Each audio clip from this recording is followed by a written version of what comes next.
Bien, gracias por continuar con nosotros en Revista 110. Buenos días, doctor Espinosa, ¿cómo está todo? Buen día, Carlos, y a la audiencia de la revista. De obligación, de orden, está el comentar lo que dejó de hacer el procurador ayer, siendo el último día para apelar la decisión en cuanto a Félix Bautista y la ratificación del no al lugar y todo este proceso. Y te hago la siguiente pregunta, Junior. Hay opiniones divididas en cuanto a si estuvo correcto que no apelara o que si debió hacerlo. Entonces, eh, va- ¿valía la pena hacer alguna acción esperando algo de una justicia de la cual él mismo se había expresado que estaba decepcionado, que no confiaba en ella, que no esperaba ningún tipo de acción? ¿No sería simplemente un nuevo recurso que podría conllevar un proceso con un resultado previsible? Mira, de entrada, quiero decirte que partiendo de ese criterio, yo me imagino que ningún caso de narcotráfico en la República Dominicana, ningún caso de delito común, el procurador va a perseguir. Porque al final el resultado va a ser el mismo. No tiene confianza en la Suprema Corte de Justicia, ni en el sistema judicial dominicano. Partiendo de esa lógica, si ese fuera el fondo que sustenta su desistimiento a ejercer el derecho que tenía de recurrir en casación, el auto, entonces debiera tomar esa aptitud ante cada uno de los ilícitos penales que se cometen en la República Dominicana. O en su defecto, renunciar. Ni una cosa ni la otra. En esa misma justicia que él no cree, acaba de someterle un expediente que involucra por lo menos 5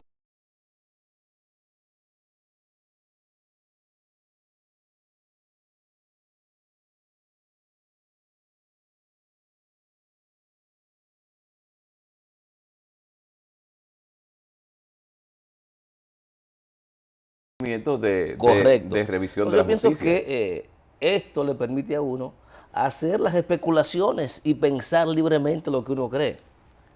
Yo creo que es una excusa posiblemente elegante, pero en el momento más inoportuno.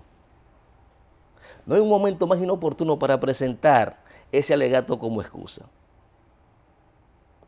¿Por qué, Carlos?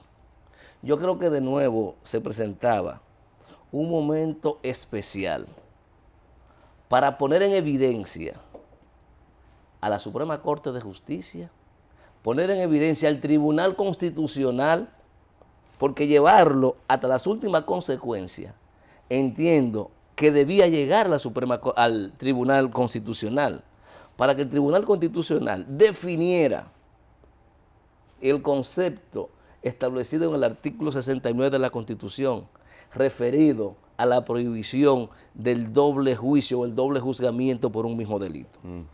Porque es una de las bases que ha tomado los jueces instructores para desestimar la acusación, el principio del doble juzgamiento. Y muchos entienden que no ha habido doble juzgamiento, hay una investigación abierta. ¿Se puede hablar de doble juzgamiento No ha operado cuando sentencia, hay un juicio de fondo, pero esas son interpretaciones que sin debieron sentencia no llegar. se puede hablar de doble Son juzgamiento? interpretaciones, la doctrina es muy diversa en ese sentido, pero era el momento para que el Tribunal Constitucional se refiriera al tema. ¿Qué es lo que significa la prohibición del doble juzgamiento por una misma causa en República Dominicana? Y establecerlo como criterio constitucional. El momento era propicio. ¿Para qué? Ponerle la bomba de tiempo en manos del Pleno.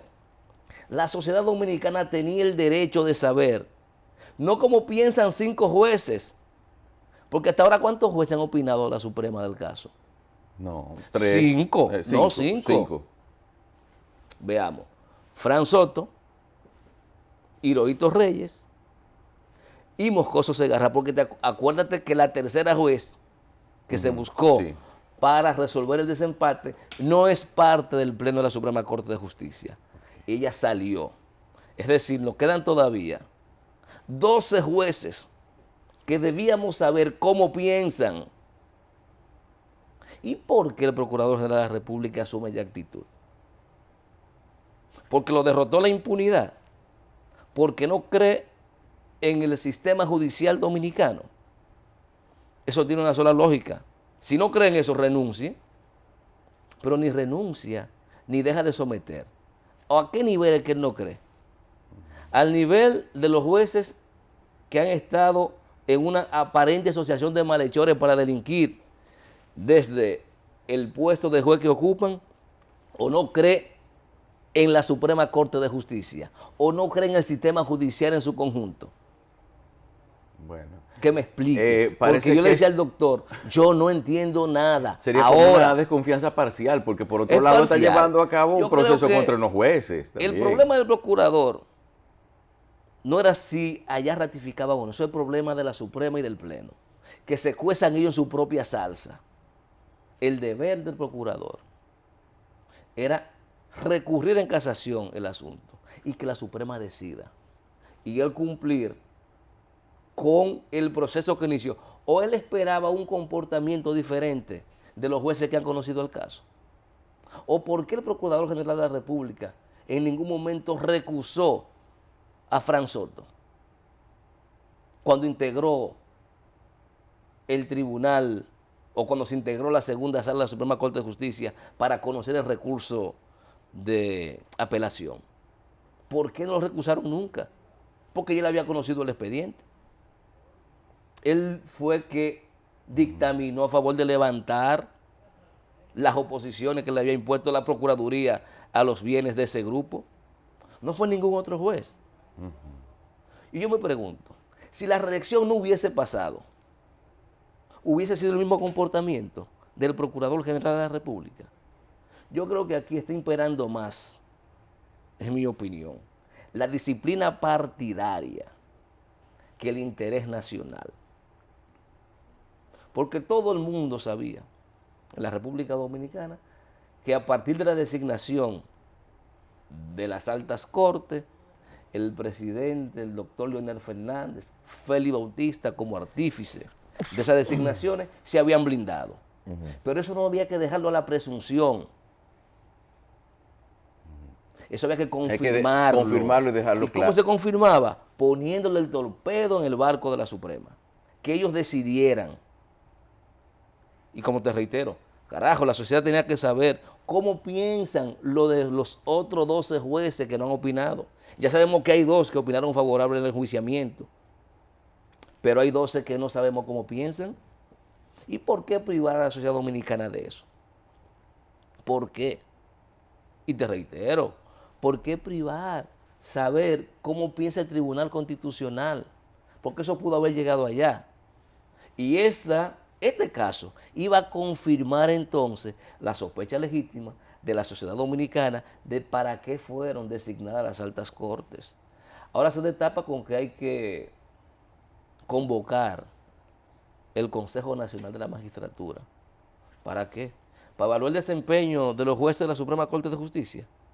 O sea, son las funciones constitucionales que tiene el Consejo Nacional de la Magistratura, y eso está programado para el 2017, que cumplirían los jueces 7 años de haber sido designados. Porque el Consejo Nacional de la Magistratura no es que le corresponde velar por el buen funcionamiento de la justicia, es el Poder Judicial de la Suprema Corte de Justicia. Entonces yo no entiendo la posición del procurador. Creo, como te digo, que lo que ha habido es una actitud de complicidad. Una decisión política. Una decisión política de cerrar el caso. Porque le quedaban 2 instancias todavía al caso. Sí, pero en función de la lógica. Ahora, el interés político, ¿cómo tener el pobre senador de San Juan de la Maguana en un proceso, con un proceso abierto siendo candidato? El secretario de organización. Y secretario de organización, y uno de los ejes fundamentales de la comisión de negociación con los demás partidos.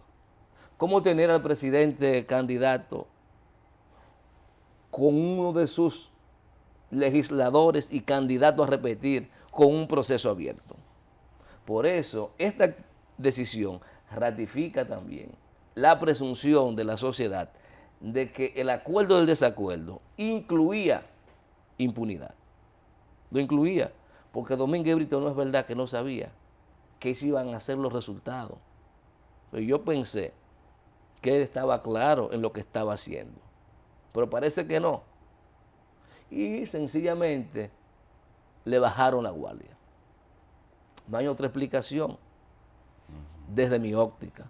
Posiblemente él tendrá un razonamiento diferente, como lo he expresado, que no confía. No importa que sea el mismo resultado. Ese no es problema suyo, magistrado. El problema es cumplir con su rol de representar los intereses de la sociedad y dejar que los otros cumplan con su rol. Si no cumplen, que la sociedad, que el pueblo lo juzgue. Aquí no podemos conformarnos solo con la condena moral. No se trata solo de eso, porque yo en alguna ocasión te dije que lo que estaba en juego no era Félix Bautista, era el sistema judicial dominicano, el que se estaba enjuiciando. Y tenía la obligación el procurador de poner a las máximas autoridades del sistema a que definieran, a que expresaran su posición, saber cuánto iban a ser los votos disidentes de esos 12 que no se han manifestado, saber eso, o cuáles no, o si todos iban a opinar unánimemente hacia la ratificación del auto de no al lugar sobre la base del doble juzgamiento. Pero ahora, Sí, pero, sencillamente, es más, el procurador le hizo el juego a la Suprema, hizo justamente lo que la Suprema quería, que ese caso no llegara al Pleno. Eso quería la Suprema Corte de Justicia, y el procurador se lo puso en bandeja de plata. ¿Por qué?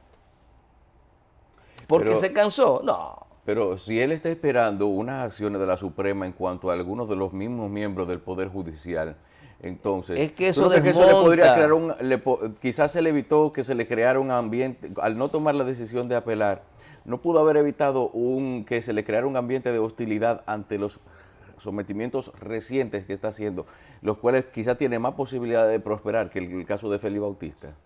No, es que yo creo totalmente lo contrario. Yo creo que era el momento preciso para, con el lío que hay a nivel de jueces de primera instancia, o de algunos, no son todos, a nivel de jueces de corte, a nivel de un juez que integre el Consejo del Poder Judicial, del juez consejero, que se supone un hombre de confianza del presidente de la Suprema Corte de Justicia. Justo en ese momento, oye, ¿tú crees que había un escenario más propicio para soltarle ese expediente al Pleno? Yo creo que no había.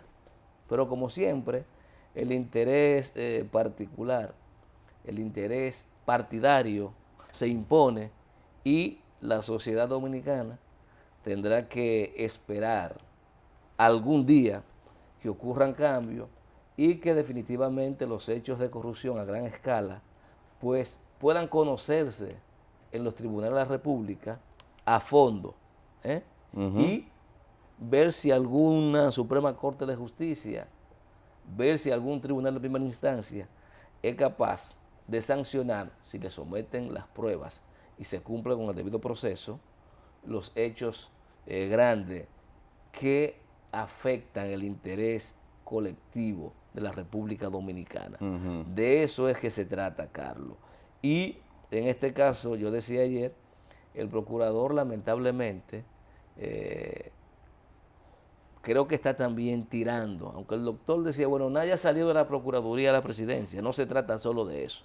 Pero está apostando por lo que es su futuro. Está apostando por lo que es su futuro, estaba, según nuestra lógica, en el camino correcto y debió concluir correctamente eso.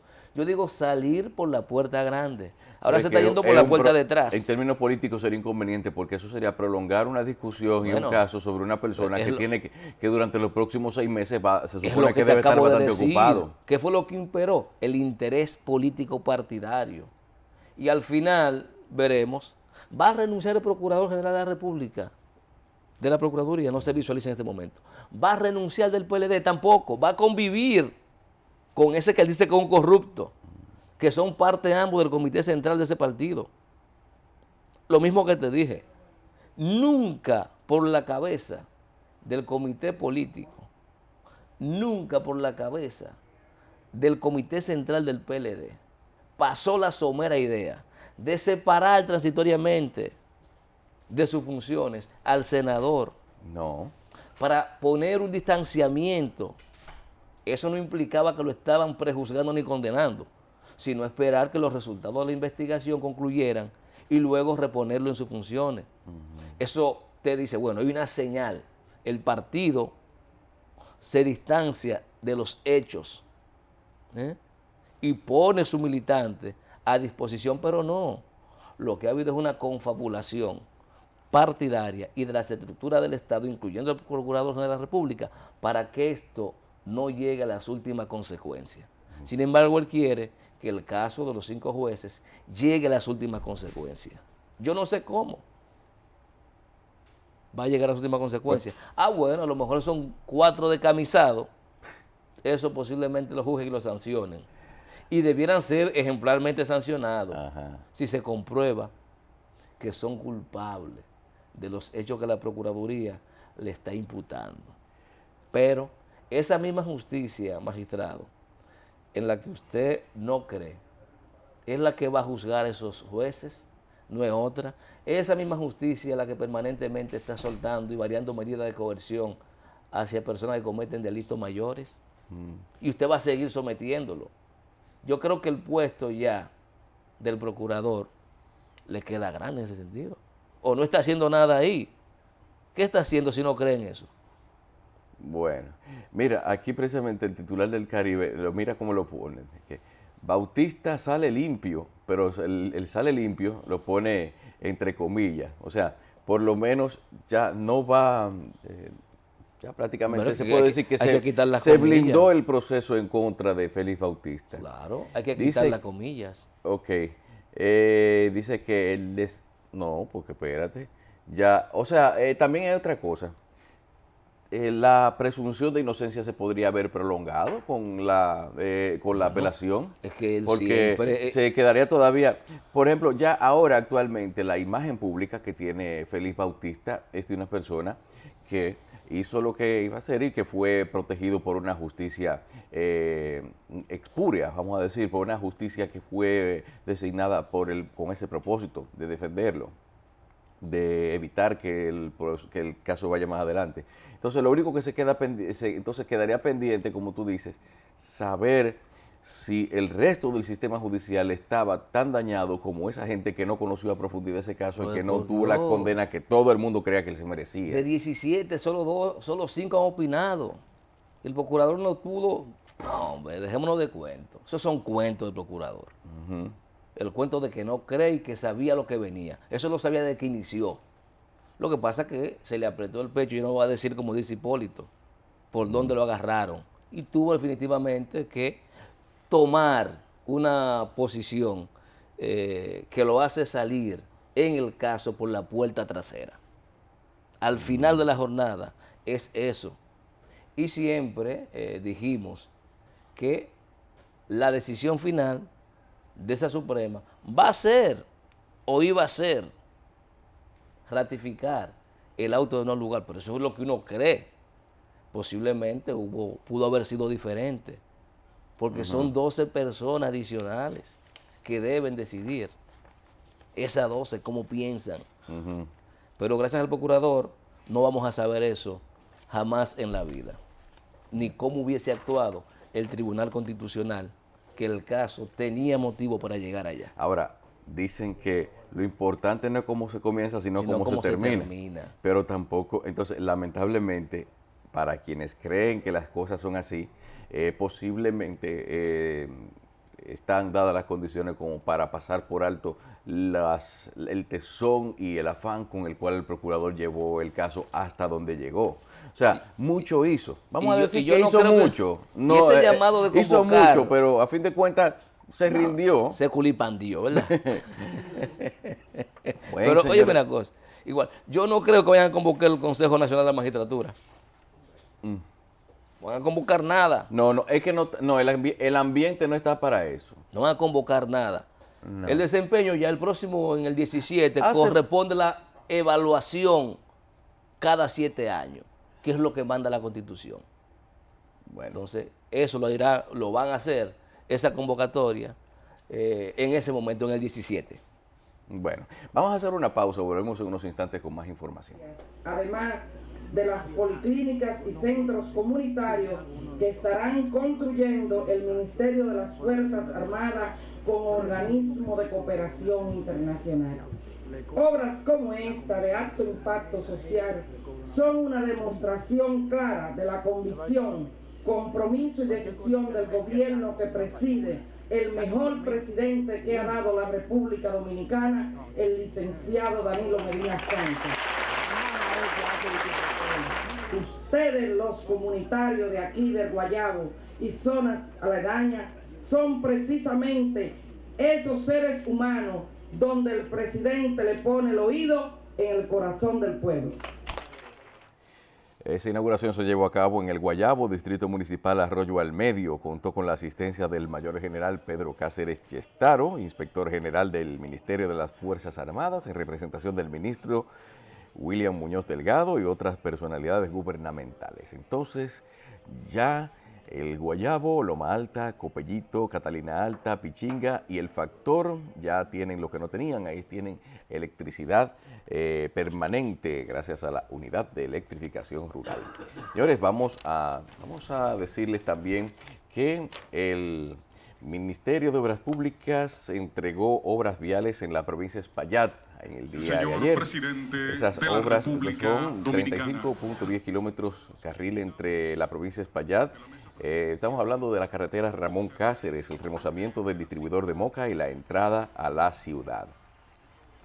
Junto a esta obra también se asfaltaron las calles de los barrios Los Maestros y Los Corosos. Miren qué bonito quedó todo eso ahí. El ministro Gonzalo Castillo, al pronunciar el discurso central del acto inaugural, explicó que las 5 obras viales que fueron ejecutadas y 4 están en proceso de ejecución, pues harán un total de 9 para esa comunidad, para el municipio de Moca. Explica que las obras aún pendientes de concluir son las carreteras Los Britos, La Rosa Monte Adentro, de Picacho y Villatapia El Mogote.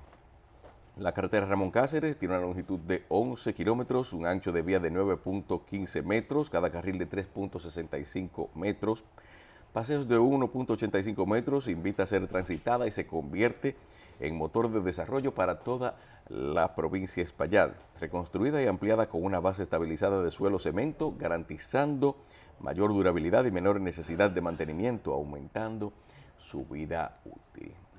Ya se puede transitar con confianza por ahí. Vamos a escuchar a Gonzalo Castillo. Que fueron ejecutadas y se ejecutan por instrucciones expresas del señor presidente de la República Dominicana, licenciado Danilo Medina Sánchez, constituyen un aporte fundamental para el desarrollo socioeconómico de esta provincia, contribuyendo así al bienestar y la prosperidad de todos los habitantes de esta provincia y zonas aledañas. Entre los beneficios inmediatos derivados de esta nueva obra están la reducción del tiempo de recorrido al aumentar la velocidad de desplazamiento, resultando en economía de combustibles, gastos operacionales de los vehículos, aumentando la seguridad y a la vez impactando positivamente el medio ambiente, entre otros beneficios. Reconstruida carretera Ramón Cáceres, de gran importancia para la producción agrícola de la zona. Esa une las comunidades de La Dura, Santa Rosa, Arroyo Hondo, Las Guasumas y Los Bretones en Moca. Ahí vemos cómo quedó la obra. Y también tenemos que decirles que hay que felicitar a la Universidad Nacional Pedro Enríquez Ureña, que hoy cumple años de su fundación, y a propósito de esto les mostramos estas imágenes con los logros de la UNFU en el año 2015, una academia que ya es una de las tradicionales de las universidades privadas acá en República Dominicana. Y es mucho lo que se puede decir de la UNFU. Son más de 30.000 personas que han sido egresados de esa academia, y van a ser aún más los que seguirán siendo ya con los nuevos programas de expansión que está llevando a cabo. Aquí vemos a su rector, quien nos está mostrando parte de lo que ha sido la trayectoria durante este periodo, durante la actual administración de la UNFU, ya en esta nueva etapa. Miren qué campus tan bello y también las facilidades que tiene para los estudiantes dentro de las aulas. Ese es un video institucional de la UNFU, donde se habla de cómo es que está funcionando actualmente esa academia. Felicitaciones en su aniversario a la Universidad Nacional Pedro Enríquez Ureña. Bien, señores, doctor Jacín, Junior Espinosa, aquí tenemos unas imágenes que son dignas de ser comentadas. Ayer en Tamayo había dos presidentes, de República Dominicana y el de Panamá. Bajo un techo de zinc. Mire, ahí está el presidente Juan Carlos Varela también dando la mano. Está replicando, dice que está dispuesto a replicar en Panamá el modelo de las visitas sorpresa. Le dieron un tour completo al presidente de Panamá. Está en su sillita de plástico, andaba con la primera dama y todo eso, y tuvo la oportunidad de ver cómo funcionaba de primera mano. Y miren, el presidente Medina ya movió definitivamente la visita sorpresa para los jueves para dedicar los fines de semana a sus asuntos de campaña. ¿Dónde están todos? Por eso parte de la experiencia que vino a conocer el presidente de Panamá. Anda blindando una extradición. No, doctor, pero usted dice que él vino... bueno, eso podríamos decir que el propósito principal, que fue lo de la extradición, puede que esté cumplido, pero no está de más tampoco, mire, una silla de plástico, suelo de tierra y todo eso. El hombre está viendo cómo se hacen las cosas en el contacto directo con la gente a nivel gubernamental, que al parecer en Panamá hace falta también. Doctor, y tú sabes que él vino a ponerle un impedimento de entrada al anterior presidente, porque si viene hay un compromiso de, si lo requiere la justicia panameña, mandarlo para allá. El asunto es que no esté seguro en ninguna parte. Que si tú vas a Panamá, tú te vas a encontrar una serie de miembros prominentes del Partido Revolucionario Dominicano, no PRM, no, Partido Revolucionario Dominicano, que tienen allá mucho poder. Sí, por ejemplo, los hijos de Peña Gómez, Atuey, del PRD original, ¿verdad? Sí. Porque ellos fundaron el PRD de allá. Ajá. Ellos le hicieron a Torrijos un partido político. Y ellos no lo dicen mucho, pero ¿tú sabes quién? Liz, uno que era de la... Fausto Liz. Fausto Liz. Ah, ellos fueron los que le dieron el know-how a sí. Torrijos de cómo hacer un partido. Eso fue una etapa. Y después quien heredó eso fue Miguelito. Porque entonces Miguel, como es un empresario exitoso, derivó el asunto hacia lo moderno. Entonces se convirtió en casi un socio del hijo de Torrijos, porque eso era lo que iba en aquella época, un partido. En esta época, un negocio. Ah, sí. ¿Y por qué? Pero es que eso es lo que está diciendo el presidente de Panamá, precisamente, de que cambiar la política de negocio como por la porque resulta que ya se indigestaron por no hacerle caso a Junior. Porque el problema es que todas esas cosas llega el momento que hartan y los pueblos se dan cuenta que los gobernantes y los políticos lo que están haciendo es negocio. Y este señor vio que aquí se dieron cuenta y dice, oye, pero lo que estamos pasando allá, porque mira, lo de Martinelli fue algo increíble. Eso era una empresa con placa oficial. Ay, Dios mío. Todo era negocio. Y lo peor es que él tenía todo arreglado ya para venir para acá con toda su familia. Tenía los motetes hechos. Ay, muchachos, le pusieron un impedimento de entrada.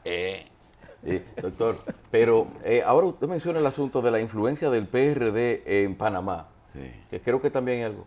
En Nueva York creo que hay algo parecido, no necesariamente el mismo modelo, sino lo que quiero preguntarle es si en algunos sitios, usted tiene la creencia de que en algunos sitios como que no, hay algunos lugares donde no se ha entendido que el PRD está como está ahora. Que hay alguna gente, por ejemplo, en Panamá o en Nueva York, todavía creen que el PRD existe como funcionaba antes. No, hombre, ya, mira. La información corre demasiado rápido. Ya en todas partes. Tú vas a Nueva York en una esquina, los tigres de Elías Barrera te explica el problema interno y el pachá y esas cosas, te explican todas esas cosas, pero de la forma más clara, a lo mejor, lo único que es mucha pasión.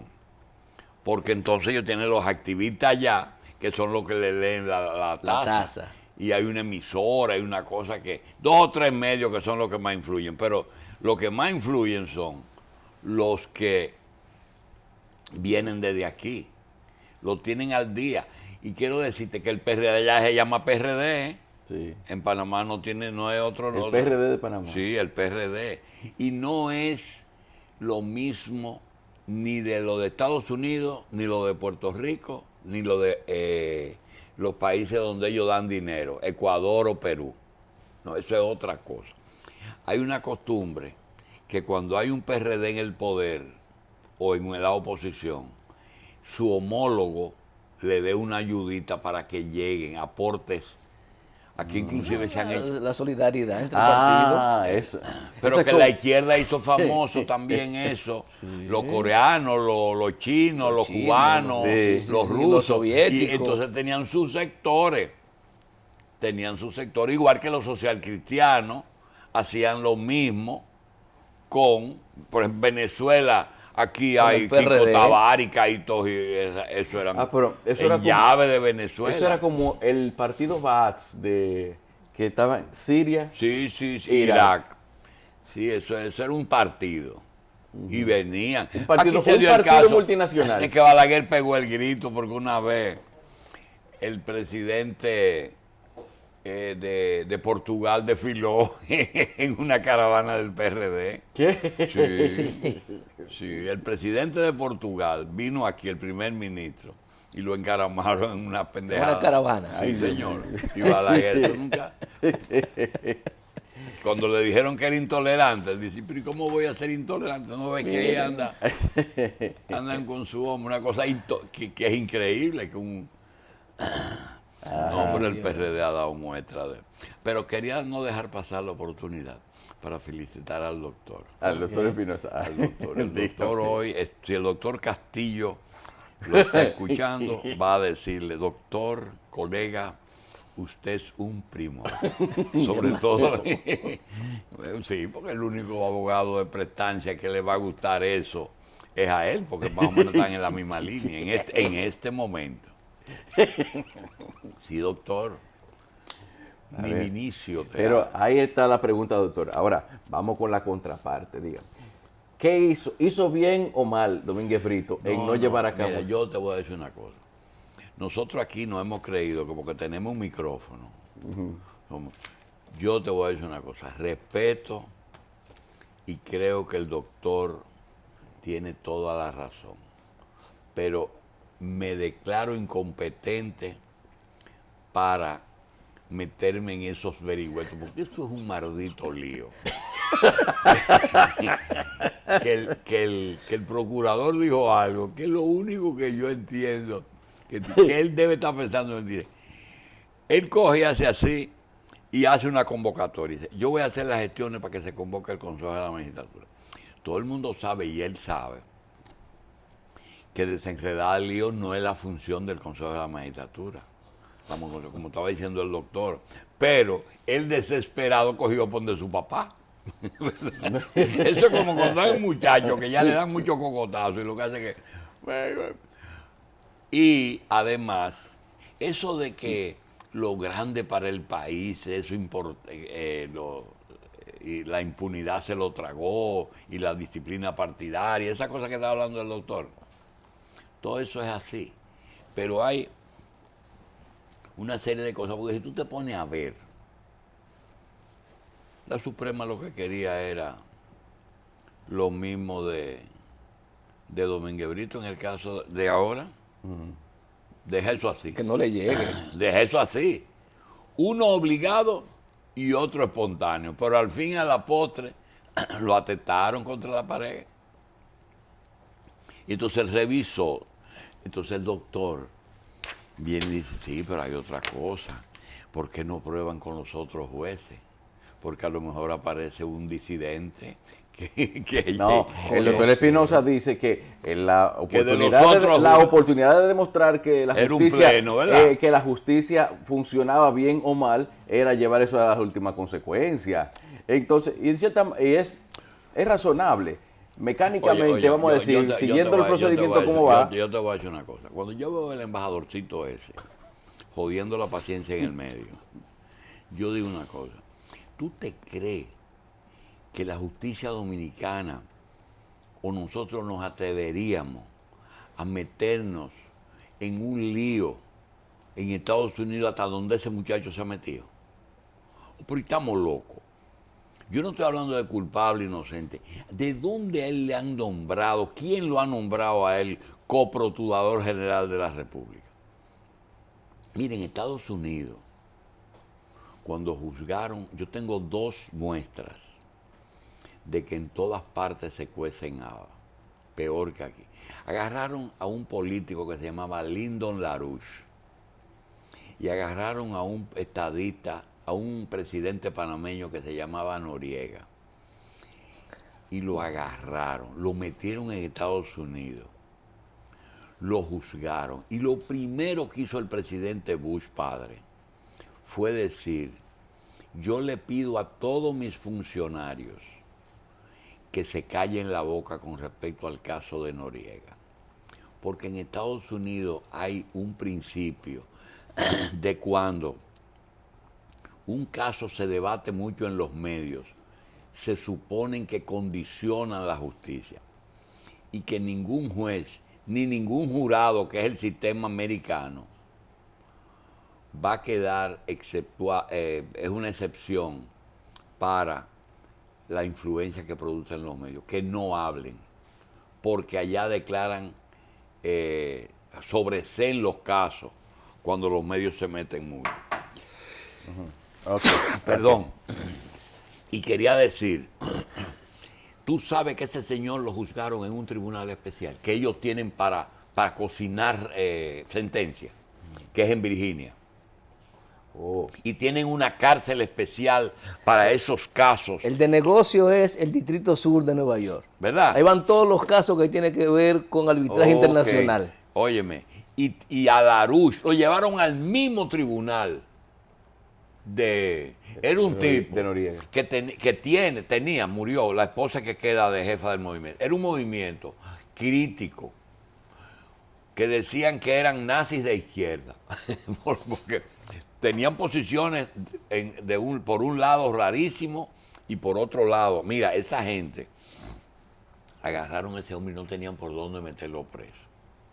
Y descubrieron que muchos jóvenes del movimiento de LaRouche habían optado por préstamos federales y que no se estaban dedicando a estudiar. Entonces acusaron a LaRouche, no a los estudiantes, de usar préstamos federales para hacer política. Y le metieron 10 años de prisión al hombre, que es lo mismo que le pasa a los médicos que engañan el Medicare. Ellos engañan los préstamos federales. Y no lo salvó nadie. Lo metieron en Virginia, lo condenaron y terminó en Minnesota, en la misma ciudad que está la Clínica Mayo.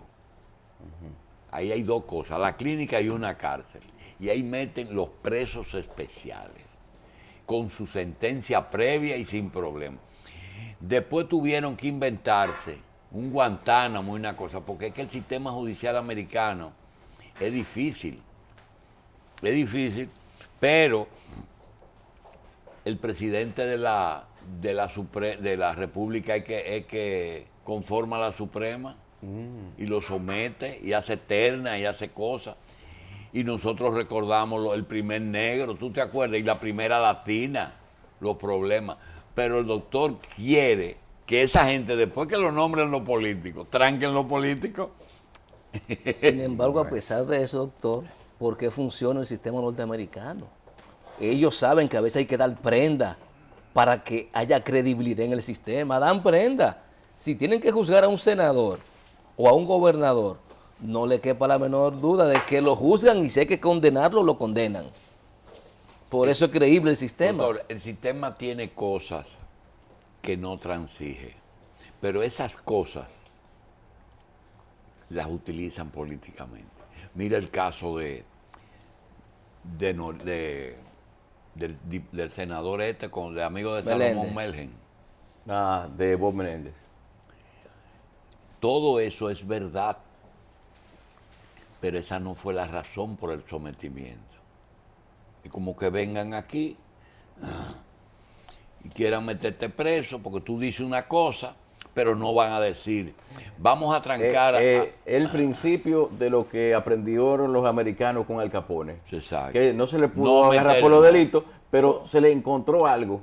Se le hizo pagar por todo bajo un solo cargo. Ahora, es la forma lo que ellos guardan, pero el fondo es cuestionable, porque todo eso tuvo que ver con Cuba.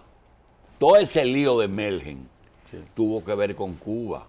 Es lo mismo que le acaban de hacer a Maduro. ¿Qué pasó en Venezuela? Que esos muchachos eran narcotraficantes, pero ellos no lo agarraron hasta que no le convino. Doctor, el papel... Cuando le convino para las elecciones de allá, dice, no, ahora es que conviene. Es el hecho del manejo privilegiado de la información, Sí, cuando la uso. Doctor, pero mire, el asunto de que en Estados Unidos la justicia es nombrada, responde a intereses políticos, pero por lo menos hay un prurito, hay un asunto, una precaución que tienen los políticos de que tienen algo a qué temer. Es decir, no consideran a la justicia, podrían ser beneficiados por la justicia en un momento determinado en un proceso, pero ven una frontera de hasta dónde pueden llegar. Yo lo que no, y quisiera este segmento tratárselo a ustedes y guardárselo a José Israel. ¿Por qué personas inteligentes hacen estupideces? Mira, por ejemplo, ¿cuál es la principal queja que tiene Leonel Fernández en el último año? ¿Cuáles sus lágrimas? ¿Por qué son? Por Quirino. Quirino. Dentro de esa maquinaria extraditatoria, libertad, vete para allá, tú eres un ciudadano ya libre, entra y sale, residente, le tienen su familia cuidando allá. Es decir, eso es lo importante que tú tienes que ver. Entonces resulta que el gobierno dominicano, que está presidido por un partido que Estados Unidos no quiere, está facilitando las cosas a Danilo Medina en contra de Leonel Fernández. Entonces él tiene que decir, bueno, lo importante no es quién lo trajo, sino que lo trajeron. Después, ¿quién tiene poder para traerlo? No para tenerlo, porque para tú tenerlo, tienes que traerlo. Es cierto. Entonces, ya él sabe que Estados Unidos no está muy contentico con él. Entonces ayer aparece en la prensa que él pide que se respeten los resultados de Venezuela. Yo también, y yo quiero que gane Maduro, pero hay un problema. Yo me voy a poner principista como el doctor Junior Espinosa. ¿Por qué Leonel, sin ser miembro de UNASUR, habla como si fuera de UNASUR y dice que respeten en un momento en que en Venezuela el gobierno habla de que tiene un 40% por encima de la oposición, y la oposición dice que tiene un 35% por...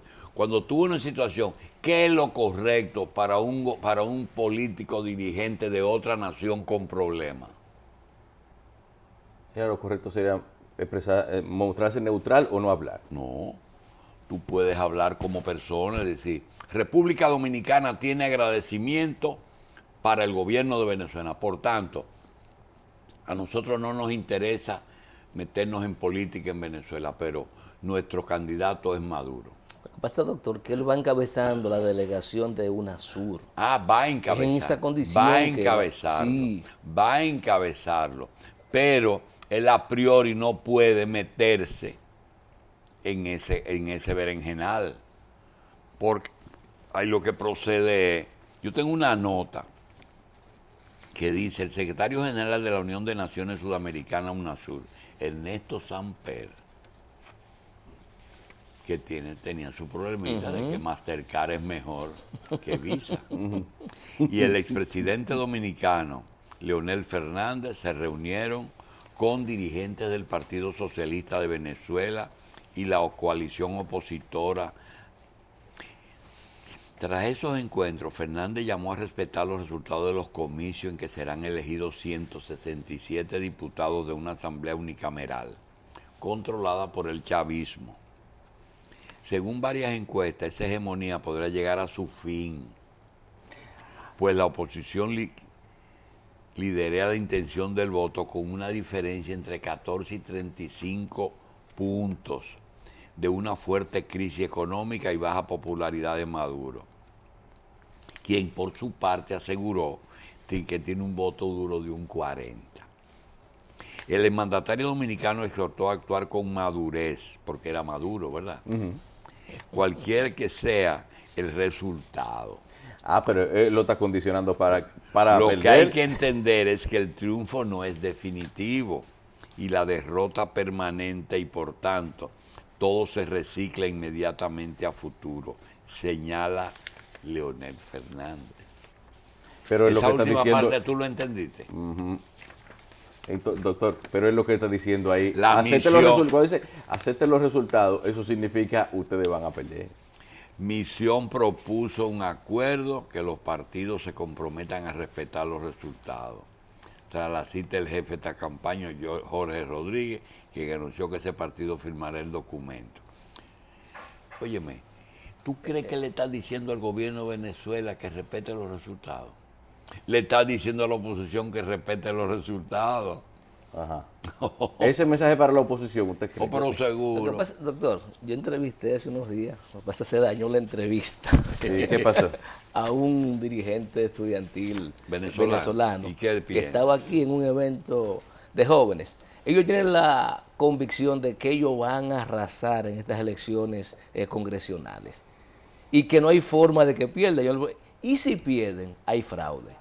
Porque no hay forma. La visión de ellos es que la única forma de ellos perder estas elecciones es con fraude. Además de que plantean que por qué la OEA no es parte de la misión de acompañamiento que va a Venezuela. Esos son sus dos puntos esenciales. Ajá. La OEA, ¿por qué no? Y si perdemos hay fraude. ¿Usted considera? Bueno, hay que ver por qué la OEA no va. Vamos a hacer una pausa, señores. Feliz de estar por aquí ya con la información deportiva. Siga con nosotros.